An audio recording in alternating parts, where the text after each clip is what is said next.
ഞങ്ങളിപ്പോഴും പല കാര്യങ്ങൾ വെച്ചിട്ട് പറയുന്നത്, ജോണി നമ്മളൊക്കെ നേരത്തെ വന്ന് നന്നേ എല്ലിക്ക വെച്ചിട്ടുണ്ടെങ്കിൽ ഞങ്ങള് ശരിക്കും പറഞ്ഞാൽ ഏറ്റവും ഭാഗ്യന്മാര് ഇവരൊക്കെയാണ്. എൻ്റെ സീനിയേഴ്സാണ് ഏറ്റവും ഭാഗ്യന്മാര്. കാരണം വെച്ചാൽ സുവർണ കാലഘട്ടത്തിലാണ് അവരുടെ ഒരു യാത്രയും കാര്യങ്ങളും. അതിന് ശേഷം കിട്ടിയ ഭാഗ്യം കിട്ടിയ ആൾക്കാരാണ് നമ്മള്. ഇന്ന് വെച്ചാൽ ഈ പറയുന്ന പോലെ റെസ്ട്രിക്ഷൻസ് ശരിക്കും അനാവശ്യമായിട്ടുള്ള റെസ്ട്രിക്ഷൻ. പക്ഷെ ഒരു സിനിമയിലെ കഥാപാത്രങ്ങൾ തമ്മിലാണ് അങ്ങോട്ട് കളിയാക്കുന്നത്. പക്ഷെ എല്ലാം പേഴ്സണലായിട്ട് എടുക്കണം. നമ്മൾ ആക്ഷേപഹാസ്യവും അങ്ങോട്ടും ഇങ്ങോട്ടും സിറ്റുവേഷൻ ഒക്കെ അതിലൂടെ അങ്ങോട്ടും ഇങ്ങോട്ടും ഈ തമാശ. ഇപ്പൊ തന്നെ ഞങ്ങള് തമാശ പറഞ്ഞു ഇല്ലേ?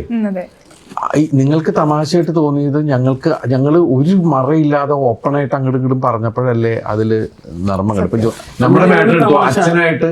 എന്റെ അച്ഛനായിട്ട് ഞങ്ങള് തമാശക്ക് പറഞ്ഞ ചിലപ്പോ സിനിമയിൽ നാളെ പറയാൻ പറ്റൂല. ഞാൻ ഇങ്ങനെ തന്നെ ചെറുപ്പമായിട്ട് ഇരിക്കാൻ ഒരു ഭാഗ്യം കിട്ടിയാൽ ജോണി ചിലപ്പോ ഇതാ.